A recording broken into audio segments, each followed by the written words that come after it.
Welcome back to my channel. বন্ধুরা কেমন আছো? ভালো আছো? নিশ্চয়ই ভালো আছো, আর ভালো থেকো। চলে এসো, আজকে আমি তোমাদেরকে একটা রেসিপি দেখাবো। সেটা হচ্ছে ঝিঙে পোস্ত। দেখো বন্ধুরা, বলো বলো। দেখো বন্ধুরা, এই দেখো আমি ঝিঙে কেটে রেখেছি। এই দেখো এইভাবে কেটেছি, বেশি ছোট করিনি কারণ ঝিঙে গলে যায় তো সেই জন্য। এই ঝিঙে কেটে রেখেছি। আর দেখো এই যে দেখো পেঁয়াজ, হ্যাঁ এই যে ডুমো ডুমো করে কেটেছি। আর 4টে কাঁচা লঙ্কা।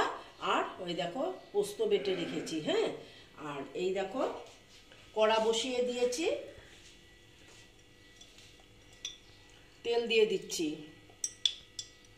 তেলটা তো খুব বেশি, আমার পোস্ত একদম কম ঝিঙে, সেই জন্য তেলটা এই এতটুকুই দিলাম, বুঝেছ? তেলটা গরম হতে দিচ্ছি। দেখো বন্ধুরা, তেলটা প্রায় গরম হয়ে গেছে। এখন আমি পেঁয়াজ দিয়ে দিচ্ছি।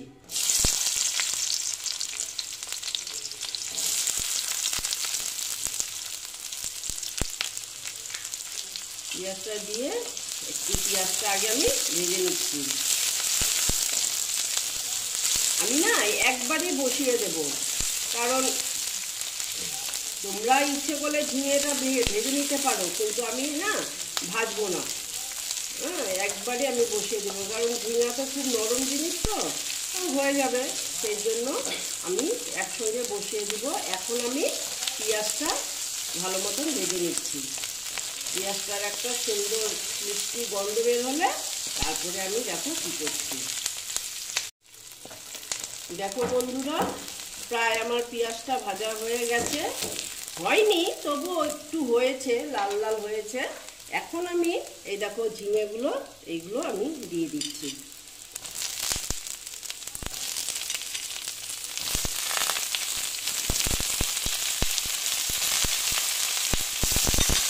বন্ধুরা তোমরা কিন্তু একটু দেখবে আমার ভিডিও, একটু একসহ দেখে দিবে।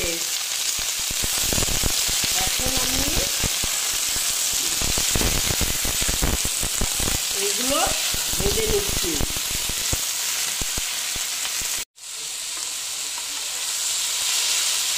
দেখো বন্ধুরা, এবার আমি এখানে নুন দেব, নুনটা হিসাব মতন, কারণ আমার ঝিঙে কম তো সেই জন্য। তারপরে দিয়ে দিচ্ছি হলুদ। হলুদটা আমি কম দিলাম, কারণ পোস্ততে একটু হলুদ কম হলেই ভালো লাগে, সেই জন্য আমি হলুদটা কম দিলাম।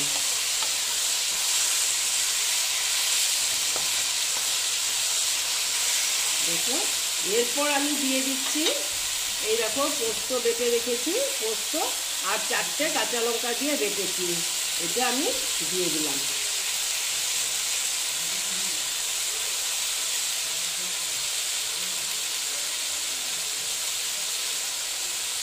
দিয়ে একটু আবার একটু নেড়ে টেড়ে নিচ্ছি।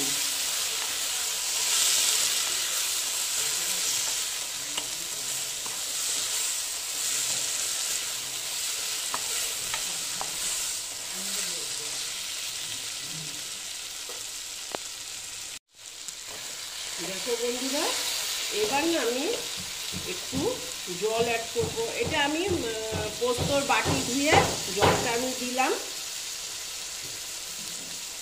কারণ ঝিঙের তো নিজস্ব জল থাকে, সেই জন্য আমি জলটা কম দিচ্ছি।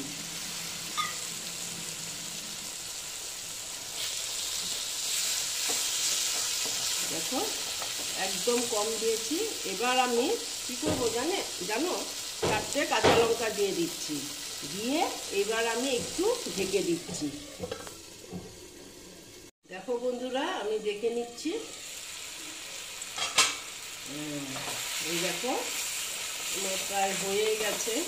তোমাদের একটু হয়তো একটু অসুবিধা হচ্ছে, আমাদের পাশের বাড়ি কাজ হচ্ছে তো সেই জন্য আর কি। এই আর কি। আর এইরকমই একটু ঝোল ঝোল থাকবে, কারণ ঝিঙেতে তো অল্প ঝোল ঝোল থাকে না। যতই শুকানো হয় কিন্তু ঠিক নামানোর সময় ঠিক ঝোল বেরিয়ে যায়, এই জন্য এইরকমই ঝোল ঝোল থাকবে। তারপরে আমি তোমাদেরকে সার্ভ করে দেখাচ্ছি আমার ঝিঙের এই দেখো রেসিপিটা। এই দেখো বন্ধুরা, আমার ঝিঙের পোস্ত কমপ্লিট হয়ে গেল। তোমরা এরকম করে খেয়ে দেখবে, আশা করছি ভালোই লাগবে। যদি ভালো লাগে তাহলে আমার ভিডিওকে লাইক করবে, আমার চ্যানেলকে সাবস্ক্রাইব করে তোমরা সামনের দিকে এগিয়ে নিয়ে যাবে। নেক্সট রেসিপি নিয়ে আবার তোমাদের কাছে আমি ফিরে আসব। ওকে বন্ধুরা।